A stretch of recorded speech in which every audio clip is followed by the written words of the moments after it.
Friends, welcome to Shankar tech in Telugu YouTube channel. ఈ వీడియోలో నేను టెక్నాలజీ 1 గురించి చెప్పబోతున్నా. ఇందులో advances dominate with global agreement on impact in అనేది ఈ క్యాప్షన్ అనేది మనకి రీసెంట్గా జరిగిన ఇంపాక్ట్ సమిట్ మీటింగ్ గురించి మనకి వచ్చింది. అలాగే ఓపెన్ AI అనేది ఏంటంటే మనకి ఇంపాక్ట్ సమిట్ మీటింగ్ ద్వారా మనకి తెలిసింది ఏంటంటే open AI nearly $100 billion funding పెట్టాలని చూస్తుంది. అలాగే మనకి నియర్లీ 85 కంట్రీస్ అనేవి సైన్ చేసాయి న్యూఢిల్లీలో AI ఇంపాక్ట్ సమిట్లో. అలాగే మనకి AI ఇంపాక్ట్ సమిట్ అనేది టర్నింగ్ పాయింట్ అండ్ టెక్నాలజీ అని మోడీ చెప్పారు.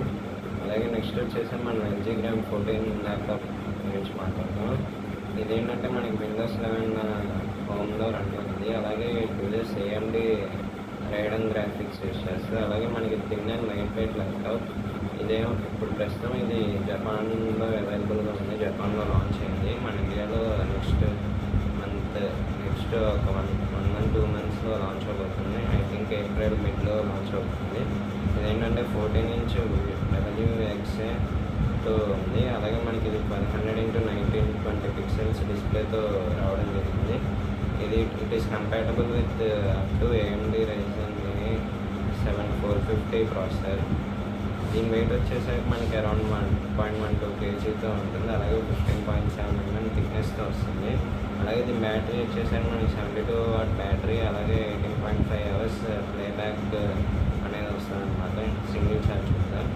అలాగే మనకి స్టార్టింగ్ ప్రైస్ వచ్చేసరికి జపాన్ కరెన్సీలో వచ్చేసరికి 2,51,820 2,51,820 వస్తుంది. మన అప్రాక్సిమేట్లీ మన ఇండియన్ కరెన్సీలో వచ్చేసరికి ఇది 1,47,800తో అవైలబుల్గా ఉంటుంది.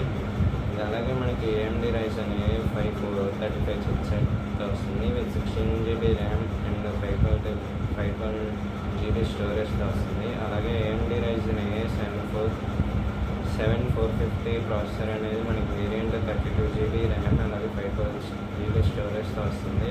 ఈ ప్రైస్ వచ్చేసరికి మన జపాన్ కరెన్సీలో 3,49,800. మన ఇండియన్ కరెన్సీలో కన్వర్ట్ చేస్తే 2,05,000 వస్తుంది. ఇది మనకి 1080p వెబ్ క్యామ్ అనేది వీడియో కాల్స్కి యూస్ఫుల్గా ఉంటుంది. నెక్స్ట్ వచ్చేసరికి మోటో వాచ్. ఈ మోటో అనేది మనకి OLED డిస్ప్లేతో వస్తుంది. ఇదేంటో మనకి సామ్సంగ్ గెలాక్సీ 1 Plus వాచ్ని రిసెంబుల్ చేస్తుంది. It has 47 mm case. The display అనేది 1.43 inches డిస్ప్లే వస్తుంది. అలాగే మనకి డ్యూయల్ టచ్ సపోర్ట్తో వస్తుంది. It is compatible with any phone with Android 12 or Go supporting Bluetooth 5.3 వెర్షన్తో.